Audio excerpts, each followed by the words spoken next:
चलिए आपको एक इंटरेस्टिंग बात बताता हूँ मैं।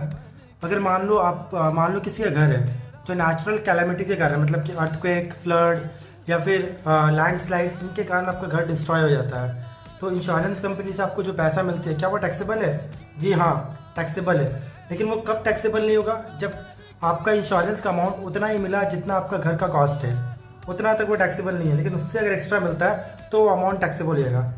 कभी कभी क्या होती है ना, हमारी गवर्नमेंट जो होती है इस सिचुएशन में मदद करती है, कंपनसेशन देती है।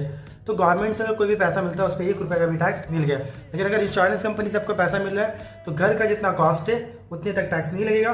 लेकिन उसके बाद अगर उससे ऊपर अगर कुछ मिलता है एक्स्ट्रा, उसके ऊपर टैक्स लगेगा। वो भी टैक्स कहाँ लगेगा? लॉन्ग टर्म कैपिटल गेन के अंदर टैक्स लगेगा। चलिए बाय बाय। चलिए आपको एक इंटरेस्टिंग बात बताता हूँ मैं। अगर मान लो किसी का घर है जो नेचुरल कैलामिटी के कारण, मतलब कि अर्थक्वेक, फ्लड या फिर लैंडस्लाइड, इनके कारण आपका घर डिस्ट्रॉय हो जाता है, तो इंश्योरेंस कंपनी से आपको जो पैसा मिलती है, क्या वो टैक्सेबल है? जी हाँ, टैक्सेबल है। लेकिन वो कब टैक्सेबल नहीं होगा? जब आपका इंश्योरेंस का अमाउंट उतना ही मिला जितना आपका घर का कॉस्ट है, उतना तक वो टैक्सेबल नहीं है। लेकिन उससे अगर एक्स्ट्रा मिलता है तो अमाउंट टैक्सेबल होगा।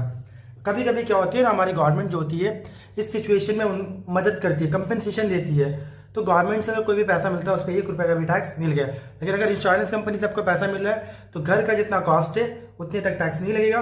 लेकिन उसके बाद अगर उससे ऊपर अगर कुछ मिलता है एक्स्ट्रा, उसके ऊपर टैक्स लगेगा। वो भी टैक्स कहाँ लगेगा? लॉन्ग टर्म कैपिटल गेन के अंदर टैक्स लगेगा। चलिए बाय बाय।